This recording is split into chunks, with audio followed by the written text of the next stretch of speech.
أعوذ بالله من الشيطان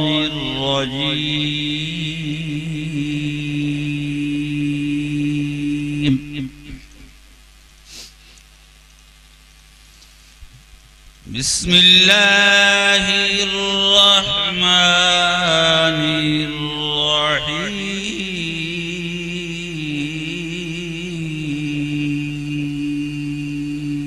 الرحيم.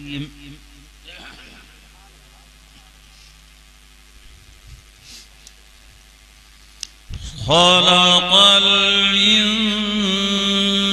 الإنسان من صلصال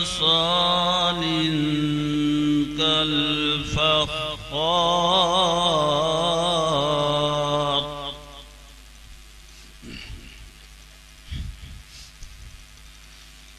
وخلق الجان من مارج من نار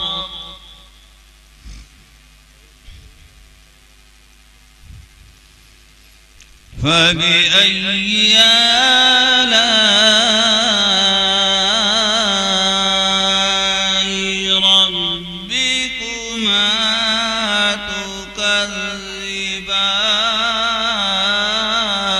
تكذبان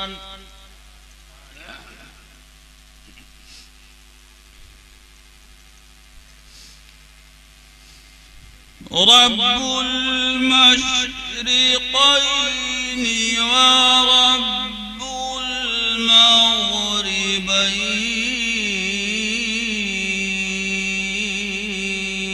المغربين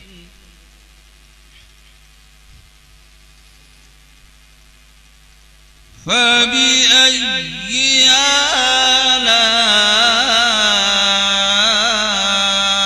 آلاء ربكما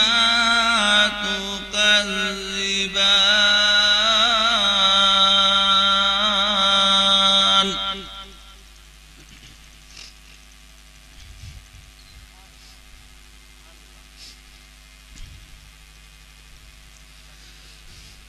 رب المشرقين ورب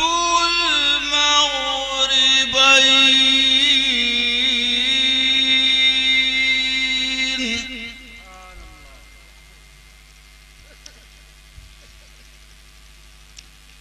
فبأي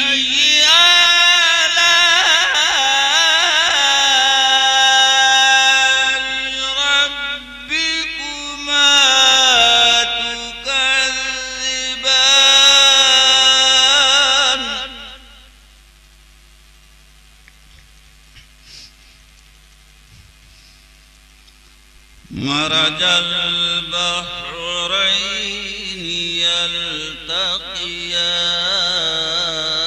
يلتقيان بينهما برزخ لا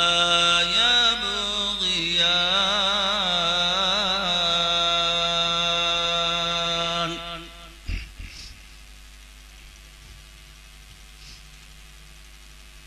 مرج البحرين يلتقيان بينهما برزخ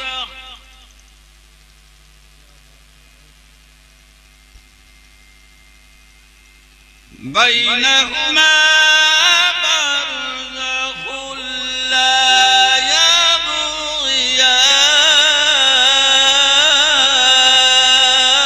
يبغيان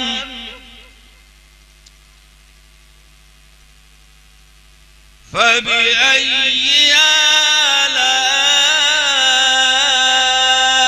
آلاء ربكما تكذبان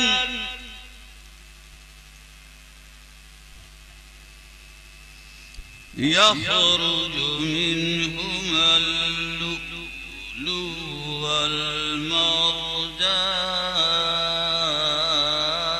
والمرجان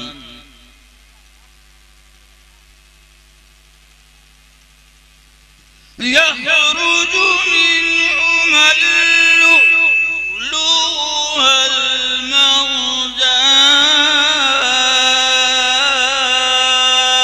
والمرجان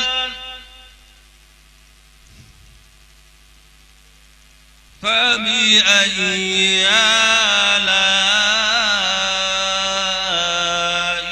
ربكما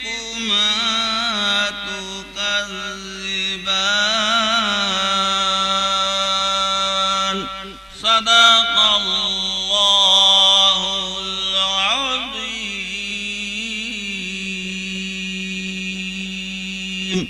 حضرات، اب باضابطے طور پر قرآن مجید کی تلاوت سے جلسے کا آغاز ہو چکا. میرے اور آپ کے درمیان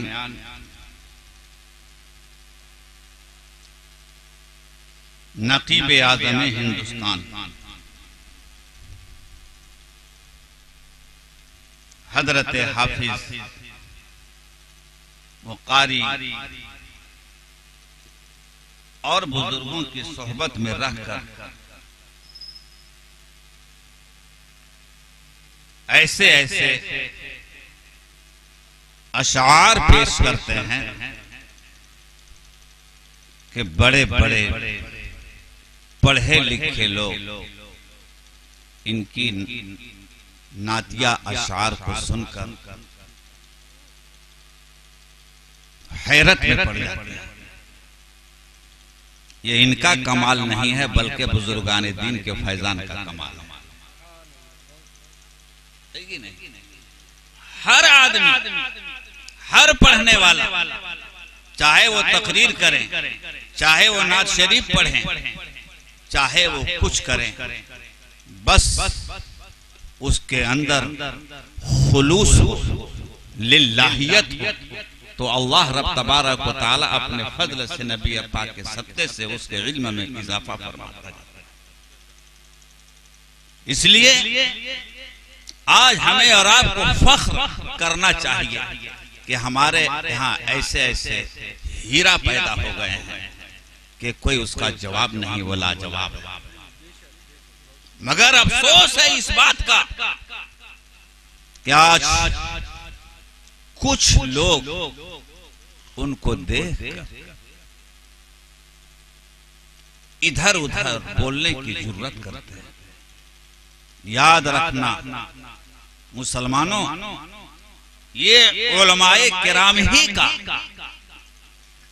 فیضان ہے، علماء دین کی محنت و کاوش کا نتیجہ ہے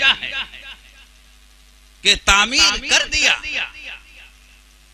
حضور شاہ سراج ملت نے تعمیر کر دیا، حضور شاہ شمس ملت نے، مگر اس تعمیر کی حفاظت کرنے والے یہی گڑھوا ضلع کے علماء کرام شورائے اسلام ہے کہ نہیں ہے، علماء دین ہیں. اور جن جن پر آستانہ بیت الانوار کے بزرگوں کا فیضان رہا، وہ گڑھوا ہی میں نہیں بلکہ پورے ہندوستان میں وہ دین و سنیت کا کام کرتے نظر آ رہے ہیں، ہے کہ نہیں ہے. اس لیے وقت بہت زیادہ ہو چکا ہے. آخر میں چند منٹ مبارکباد پیش کرنے کے لیے حضرت مولانا نور الحسن صاحب مصباحی کی محبت ہے کہ وہ فارغ ہوئے ہیں، وہ آؤں گا.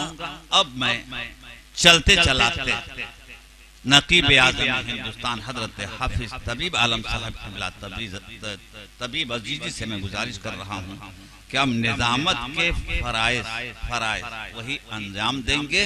ان کے آنے سے قبل ہم اور آپ بہترین زوردار نعرہ سے استقبال فرمائیں کہ تاکہ ان کا حوصلہ بلند ہو جائے اور چن چن کر یہ اشعار پیش کرتے جائیں.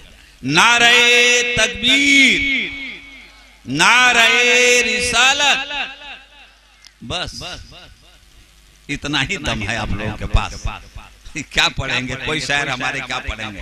ابھی تو شروع بھی نہیں ہوا ہے، سمجھے کہ نہیں؟ ادھم زوردار ہاتھ اٹھا کے نعرہ لگائیے، نعرہ تکبیر، نعرہ رسالت، مسلک اعلی حضرت، مسلک اعلی حضرت، مسلک اعلی حضرت، فیضان حضور سراج ملت، فیضان حضور شمس ملت، فیضان حضور حافظ ملت، فیضان تمام بزرگان دین زندہ باد پائندہ آباد۔